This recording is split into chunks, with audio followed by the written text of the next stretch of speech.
ఈరోజు మనం దంత సమస్యల గురించి చెప్పుకోబోతున్నాం. చాలా జాగ్రత్తగా విని దంతాలను నిండు నూరేళ్ల పాటు ఎలా కాపాడుకోవచ్చో మా ప్రియమైనటువంటి కుమారులు, మా మేన అల్లుళ్ళు, మా తండ్రులు, మా సోదరులు అందరూ శ్రద్ధగా వినాలని మీ అందరినీ కోరుతున్నాను.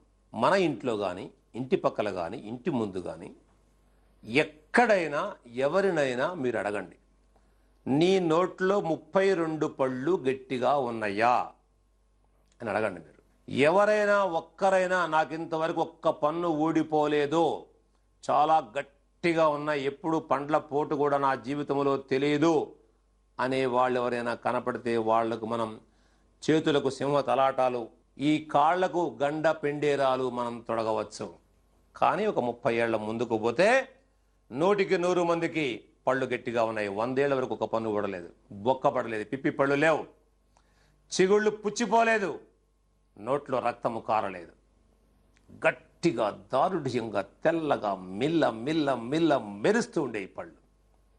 నవ్వితే నవరత్నాలు రాలతై అనేటంతటి దంత సౌందర్యము భారతీయులకు సొంతమై ఉండేది.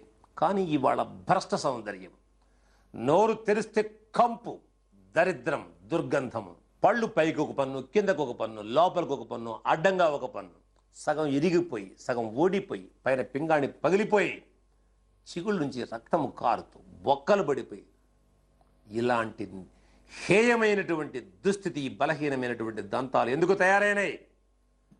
పన్ను నొప్పి పుట్టగానే పళ్ళ డాక్టర్ దగ్గరికి వెళ్ళి డబ్బులిచ్చి సుత్తిబెట్టి కొట్టించుకొని పళ్ళు పీకించుకోవడం కాదు. ఏమి తప్పు చేయటము వల్ల దంతములకు ఇలాంటి దౌర్భాగ్యము కలిగింది?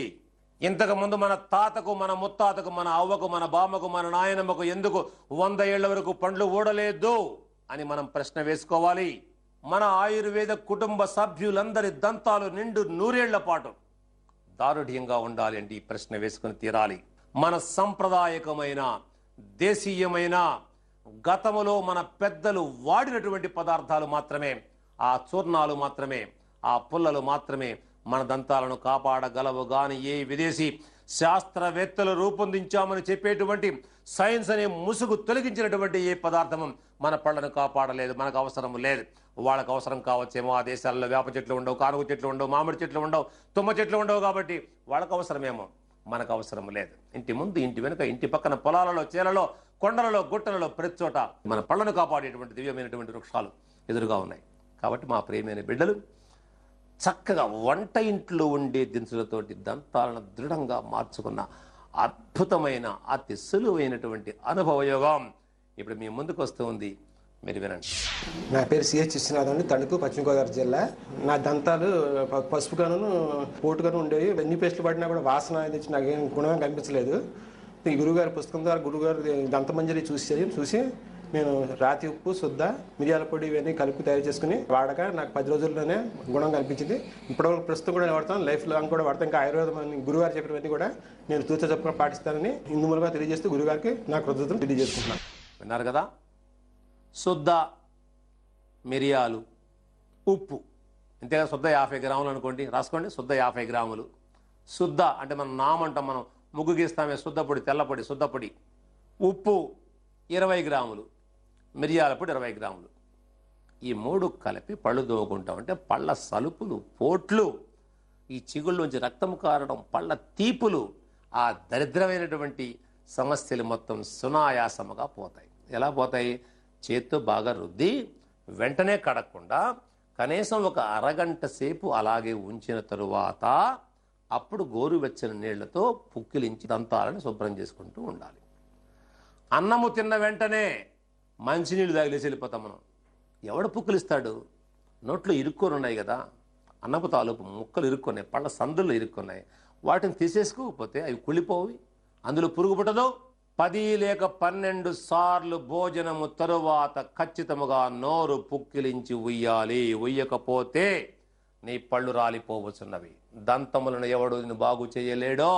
అలాగే సలుపుతున్నాయి, కదులుతున్నాయి అనుకో, నల్లతొమ్మ చెట్టు దగ్గర పో, అమ్మా నా దంతములను దారుఢ్యముగా చేసే శక్తి నీలో ఉందని తెలుసుకున్నాను తల్లి, మా ఊరి నిండా ఉన్నావు అని ఒక 50 గ్రాములు చెక్క ముక్క దానిపై బెరడు తెచ్చుకో. 1 లీటర్ నీళ్లు తీసుకొని ఈ చెక్క ముక్కను శుభ్రంగా కడిగి కొంచెం బాగా నలగొట్టి అందులో వేసేసి 4వ వంతు అంటే 1/4 లీటర్ కషాయం మిగిలే వరకు మరగబెట్టు. దించి వడపై ఆ ముక్కలు తీసేసి కొంచెం గోరువెచ్చగా అయిన తర్వాత ఆ నీళ్లతో కొద్దిగా నోట్లో పోసుకొని నిదానంగా పుక్కిలించు. 2కి వస్తాయి ఆ నీళ్లు. 10-12 సార్లు పుక్కిలించి ఊసేస్తే నువ్వు పట్టకారు పెట్టి పీకినా కూడా పళ్ళు రావు.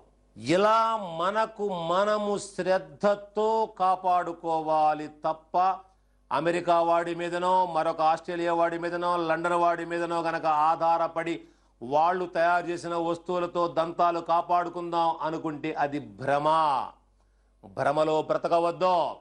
నిజములో బ్రతుకుదాం.